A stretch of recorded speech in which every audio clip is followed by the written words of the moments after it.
ব্যালটের লড়াই পেরিয়ে রাজনৈতিক সৌজন্যের নতুন অধ্যায় শুরু করলেন বিএনপি চেয়ারম্যান তারেক রহমান। বড় জয়ের পর দেশ পরিচালনায় সবার সহযোগিতা চাইতে তিনি পৌঁছে গেলেন প্রতিপক্ষ নেতার বাসায়। নির্বাচনের আগে প্রতিদ্বন্দ্বিতা ছিল তীব্র, বক্তব্যে ছিল কড়া সমালোচনা, বিশেষ করে বাংলাদেশ জামাতে ইসলামীর সঙ্গে রাজনৈতিক দূরত্ব ছিল দৃশ্যমান। তবে ফল ঘোষণার পর বদলাতে শুরু করেছে দৃশ্যপট।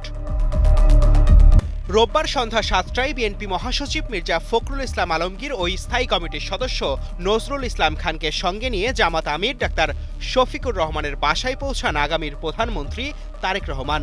এ সাক্ষাতে শুভেচ্ছা বিনিময়, দেশের রাজনৈতিক পরিস্থিতি, নির্বাচনের ফলাফল এবং ভবিষ্যৎ করণীয় নিয়ে আলোচনা হয়।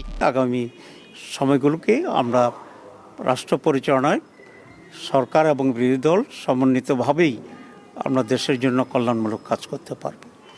আমরা এ ব্যাপারে একমত হয়েছি যে সকলে মিলে একসাথেই একটা কনস্ট্রাকটিভ ফিউচার আমরা গ্রহণ করতে পারবো, একটি নতুন বাংলাদেশ আমরা গঠন করতে পারবো।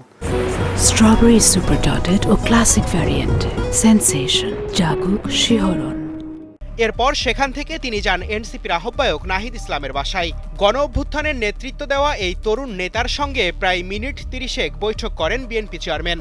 আজকের এই নির্বাচন পরবর্তী সৌজন্যমূলক সাক্ষাৎ বাংলাদেশের রাজনৈতিক সংস্কৃতিতে একটা পরিবর্তনের আভাস আমাদেরকে দেয়। প্রতিপক্ষ দুই নেতার সাথে এই সাক্ষাৎ নিয়ে রাজনৈতিক মহলে নানা বিশ্লেষণ চললেও সড়কে ভিড় জমানো মানুষরা স্বপ্ন দেখছেন ঐক্যবদ্ধ বাংলাদেশের। কেউ কেউ বলছেন এটাই তারেক রহমানের প্ল্যান।